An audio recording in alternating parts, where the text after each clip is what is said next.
Yvon Geoffrion ici. J'étais pasteur au Québec pendant longtemps, pasteur baptiste.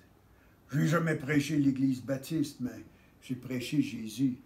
Mais enfin, je travaille sur la révision d'une Bible, la meilleure Bible, je crois, la meilleure version jamais faite, c'est la version de Lausanne. Et on est en train, parce que le langage est vieux, c'est une Bible très juste, mais le langage a 200 ans. Donc, on est en train de mettre le langage à jour, et même si elle est juste, cette Bible, on veut la rendre encore plus juste. Alors, voici, je vous dis comment je m'y prends pour faire le travail. Je vous donne dans cette série de vidéos des exemples. Et aujourd'hui, l'exemple se trouve dans Jean chapitre 7, verset 38.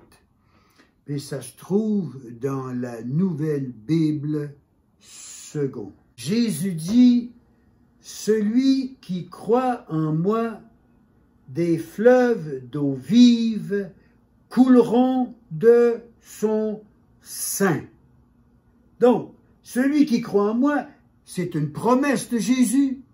Celui qui croit en moi, des fleuves d'eau vive, des fleuves, pas des ruisseaux ou des rivières, mais des fleuves d'eau vive couleront de son sein. Ça, c'est une image de la vie surabondante que Jésus apporte à une vie qui a cru en lui. Des fleuves d'eau vive. Moi, avant d'être sauvé, j'étais bien malheureux. J'ai dormi souvent, bien des fois, dans les rues de la ville de Los Angeles, quand j'étais adolescent là-bas. J'étais un Québécois, on est allé rejoindre mon père après des années. Il nous avait quittés, on est allé le rejoindre, mais c'était un homme violent, un alcoolique. Et on a souffert beaucoup. Alors, mais moi, pour éviter la violence, je partais, il fallait parfois voler pour manger, puis je dormais où? Parfois chez des amis, mais parfois dans la rue. Ben, je dis dans la rue, pas dans la rue, dans les ruelles. J'entrais dans un garage, puis je couchais dans le garage, ou sur un trottoir entre des maisons. Enfin, puis j'avais pas la vie. Mais quand j'ai rencontré Jésus, il m'a pardonné mes péchés, m'a donné une nouvelle vie. Je suis né de nouveau. Des fleuves d'eau vive ont coulé de moi. J'ai obtenu cette vie abondante. Je ne l'ai jamais perdue. Jamais. Oh, il y a eu des moments très difficiles, des creux dans la vie, des temps qu'on ne veut pas rencontrer une deuxième fois. Mais avec Jésus, on passe au travers. Alors, il dit, celui qui croit en moi, des fleuves d'eau vive couleront de son sein. Certains pensent que la vie chrétienne, la vie biblique est une vie de misère. Oui, on peut connaître la misère, mais l'abondance est là. L'abondance est là. Alors, j'ai trouvé ce verset dans Jean 7, verset 38, dans la version, la Nouvelle Bible seconde. Et voici comment je le traduis. Et pourquoi? J'ai pris ma loupe, que je prends souvent, et j'ai remarqué, j'ai regardé le mot « croire ». Celui qui croit, le verbe « croire ». Savez-vous que dans le texte grec, le verbe « croire » peut être traduit par « confiance ». Par confiance. Alors, je le traduis, si quelqu'un continue à mettre sa confiance en moi. Certains disent, ouais, je crois en Jésus, moi. Est-ce que tu lui fais confiance? Ah, ben non, mais quand même, je crois. Mais je crois, mot croire veut dire mettre sa confiance. Donc, tu ne crois pas. tu ne crois pas. Alors, en plus, celui qui croit, le verbe « croire » est un présent actif. Là, vous savez ce que ça veut dire.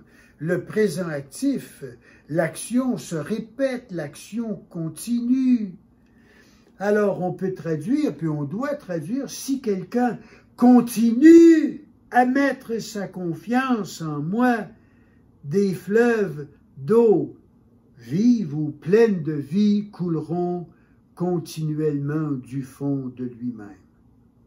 Quelqu'un peut bien dire, un chrétien, oui, je crois en Jésus, mais je n'ai pas cette vie abondante qui coule de mon intérieur, qui déborde un fleuve, je ne l'ai pas. Peut-être la raison se trouve dans le même passage ici.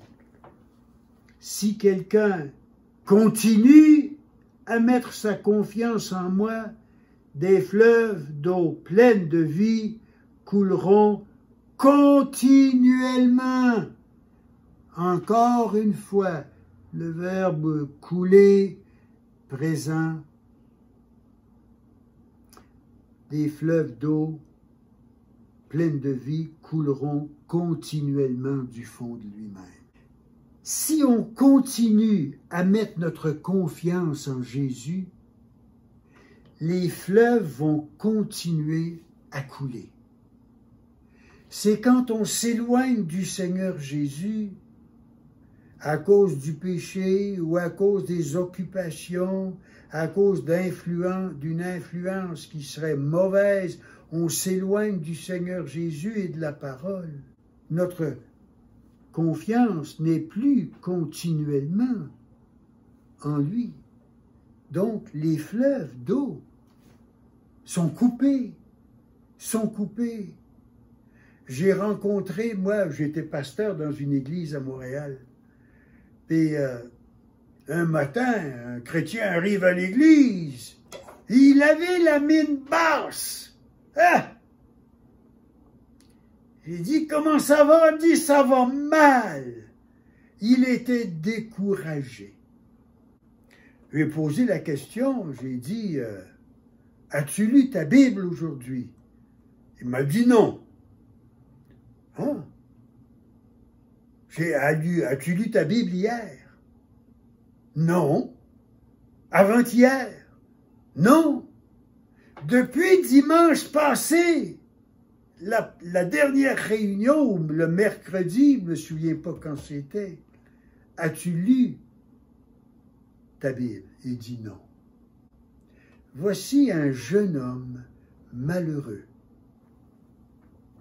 Les fleuves d'eau pleine de vie ne coulaient pas dans sa vie. Pour lui, Jésus était mis de côté. Il n'était pas sur le trône de sa vie, il n'était pas en communion avec lui, sa confiance n'était pas continuellement en Jésus. Il n'y a pas de secret dans la vie chrétienne. C'est très simple. Jésus ne nous cache rien du tout. Si tu continues à mettre ta confiance en lui, des fleuves d'eau pleine de vie couleront continuellement du fond de toi-même. Quelle belle promesse! Mais quelle condition aussi, hein? Mettre sa confiance continuelle en Jésus. Pas quand les choses vont bien, on lui fait confiance. Quand les choses vont mal, on l'oublie. Quand on a la santé, on est content, on loue Dieu. Quand on est malade, notre confiance n'y est plus. Non, on fait confiance toujours, tout le temps, pour avoir cette vie abondante. C'est ce qu'il veut pour chacun de ses enfants et c'est ce qu'il veut pour toi. Merci de m'avoir écouté.